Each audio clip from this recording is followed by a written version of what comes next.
Isang totoong Manila girl si Ira. Bata pa lang, alam na niya ang husay at talento niya. My name is Ira Bermudez, 37 years old, from Tondo, Manila, ang dancing warrior ng Sex Bomb Girl. Pinanganak ako sa Tondo, Manila, diyan ako lumaki at nag-aral ako sa Torres High School. Yung family ko, lahat sila nasa Tondo, Manila. Nag-start ako sa amateur dance contest, mga street parties, tapos may dance contest, magbabayad kami ng quota, share kami ng kagrupo ko. Tapos, si Miss Joy Cancio ay one of the judges. Yung interbarangay na yon dapat taga Parañaque ka. So, alam nyo na, pag mga kontesera talaga, nag-cheat ng mga ganyan, di ba? Pinalabas namin taga Parañaque kami.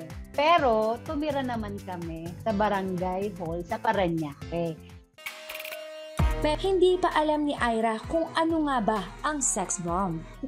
Kasi that time naman, ang napapanood ko lang, syempre, kilala na lahat.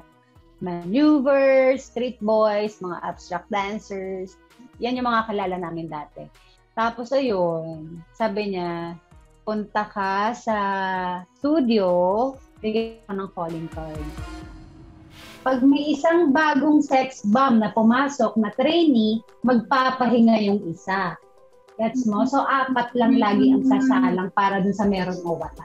Yung mga ganyan na. So, nung unang salang ko, in-interview ako ni Sir Joey De Leon. Anong pangalan mo? Ira po! Ilang taong ka na? 16! Tapos, syempre nung time na yun, bagets-bagets ka talaga. Mukhang pinabili ka lang ng suka ng nanay mo. Alam mo, sobrang na-enjoy ko siya. Ang sarap ng feeling na parang ang daming ilaw, ang daming camera. Tapos sobrang pag-uwi ko ng Tondo, pero pag-uwi ko sa amin, grabe yung mga tao. Parang, parang sa TV, parang yung lahat na, yung dating nagtataray sa'yo, lalapit sa'yo, yung dancer ka na, ha? Di ba may mga ganyan?